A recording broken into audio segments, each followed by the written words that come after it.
Hello and welcome to another Decode video lesson. Today we're going to keep trying to make our own version of this game right here, 2048, in our own special little fashion.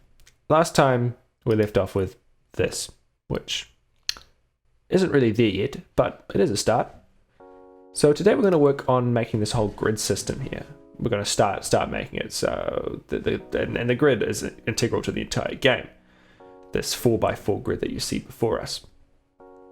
And it has a lot of interesting different components. It has boxes and colors and grid borders and spacing and rounded corners and nice fonts and lots of different things. And how do we do anything on this more than just typing out text? How do we make it look different? How do we make it look interesting? Well, that's where this concept of styling comes in, and that's all about changing the look of a particular element. And you do this with something called CSS, which is a different language called Cascading Style Sheets, which is what CSS is short for. What it does is it lets you select an element, such as this heading here, and change what it looks like. And it looks something like this. So it's really quite simple. You have these selectors here, which allow you to select which element it is, for example, the heading or a paragraph or a box. And then you wrap your properties in these different curly brackets. And then you indicate what properties you want to change. For example, you want to change the color of the text or the width of the element or border that's around it. And then you put a colon and then you say what that value of that property wants to be. So purple or 400 pixels wide. Now, an important thing to remember with CSS is that it's very unit obsessed. So rather than 400, is it 400 pixels? Is it 400 centimeters? Is it 400% of the width of the page? You always have to include some sort of unit. And then you put a semicolon at the end of each line. And you can just list these property after property after property, changing the look of everything on the page, which is really quite useful. So let's get to work in making this happen. We'll try something quickly on this heading element here before we try and make our grid. So the first step is to make a CSS file, and I'm going to make a new file called main.css.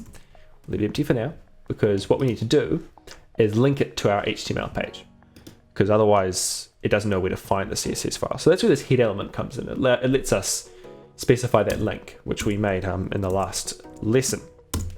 So I'm going to make a link element to link to the CSS file. I'm going to add an attribute that's called style sheet. It's just something that I have to write in to indicate this is style sheet. And there's this weird attribute called href, which lets me indicate which file I'm pointing towards. It's an interesting name though. You'll see when I type href, it comes up with some suggestions of a file to pick.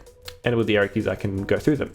I want to pick main.css, so I can just hit enter in brackets. Of course, if your software doesn't do that, then you can just type it manually. And so I'm linked to it now. Now I can, in my main.css file, I can start targeting elements. So for example, if I type h1 and then an opening bracket like that, I can start adding styles. You'll see in the window over here in the live preview, the h1 element now has this box around it to indicate that I'm styling it. This is a bracket specific feature that makes it pretty easy to style things and know where you're going. And another cool feature is that when I start typing these styles, so for example, I can type color, note the American spelling there, and it gives me some suggestions of which color I can do. So I could choose this beige color, which is very difficult to read. So I'm going to type purple instead. And you'll see I don't even have to save or anything. It just updates it in there. I can say font size 40 px for pixels, and it gets a little bit bigger as well.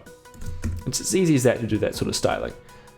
If whatever software you use doesn't automatically do this, you can just make sure you save it, and then you can just refresh it in here, and those changes will be propagated.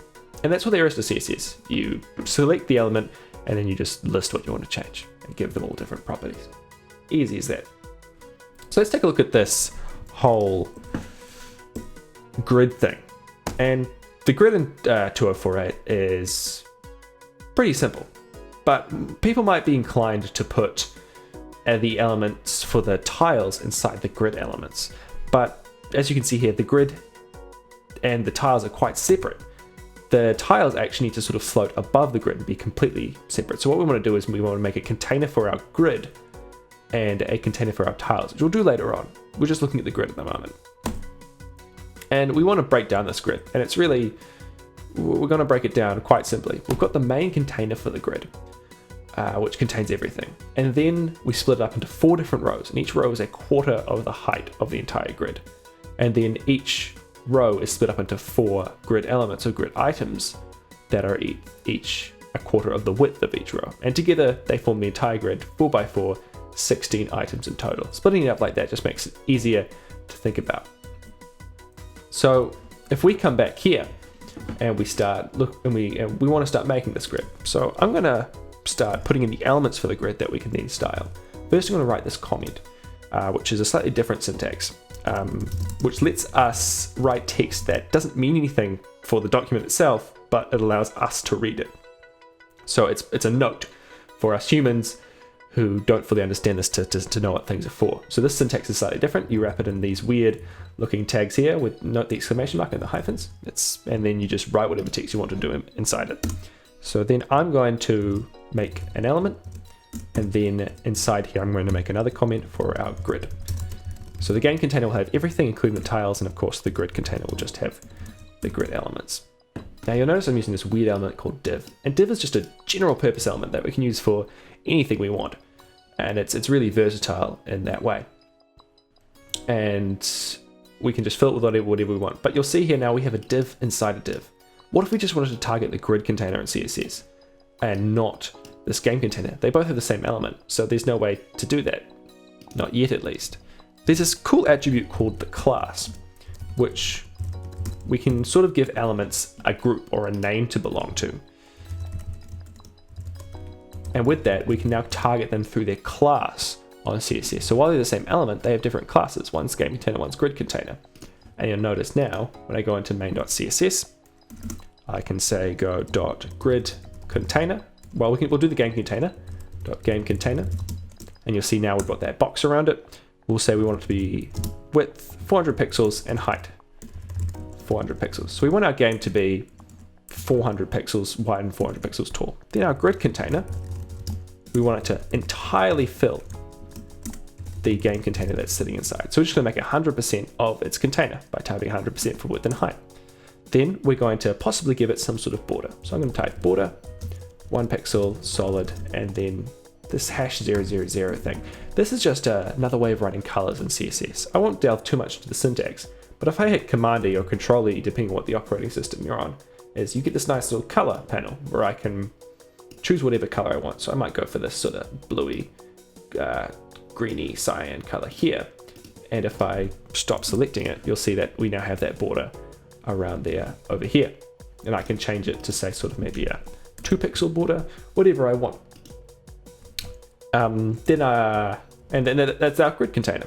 So what we want to do is fill this up with some grid elements. So we're going to make a div class equals grid row.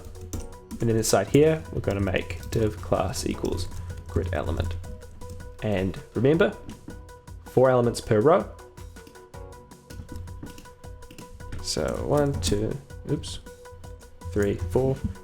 And then we want 4 rows for the entire grid. 1, yeah. And these aren't styled at all, so you can't see them. So what we want to do is we want to give this some styles. First thing we're going to do is go grid row, width 100%, height 25%, because we want to be a quarter of it. And you'll see we're starting to fill this up. Maybe we'll give it border 1 pixel, solid, and then 000 just to make it black. And we'll have our grid elements. Width 25% of the container, but height 100% because they're sitting inside each row. And then we're going to give them another border, 1 pixel, solid. And I'll just give it another color just to indicate that these numbers are different. And well, that's not really quite right, is it? We're not there yet. That's because the elements are being stacked on top of each other. So we want to pull them in rather than having them stacked on top of each other. So we're going to use this thing called a float. So we've got float left we'll start getting somewhere. Now you can see they're getting pulled in, but we've also got some weird things going on where they're not all fitting in on one row. That's because of these borders. They're sort of messing with our sizing, and we can fix that fairly easily if we just add this box sizing border box to all of them. I won't explain too much about why this is the case, but it will help you out. And as you can see, they're now sort of sitting inside there, no problem at all. I'm gonna add some padding to all of these, which will help us sort of visualize the grid. Padding is just basically the space inside of each element before the next element starts. And now you can see that there's sort of gaps between them, so you can sort of easily see what's going on. And you can see our 4 rows and our 4 grid items per row. Easy as that. And that's our grid. So you can actually put stuff inside these elements. So I can, for example, put our 2048 tile in there maybe. But I'll leave that out. And that's all that we have planned for today. Next time we're actually going to put those tiles that we were looking at, these animated ones, not specifically these animated ones, but these tiles need to go on top of the grid. And we'll look at that next time. And then after that, we can actually start getting some interactivity and some actual programming into this game. All right, stay tuned for the next one. Thank you, everybody.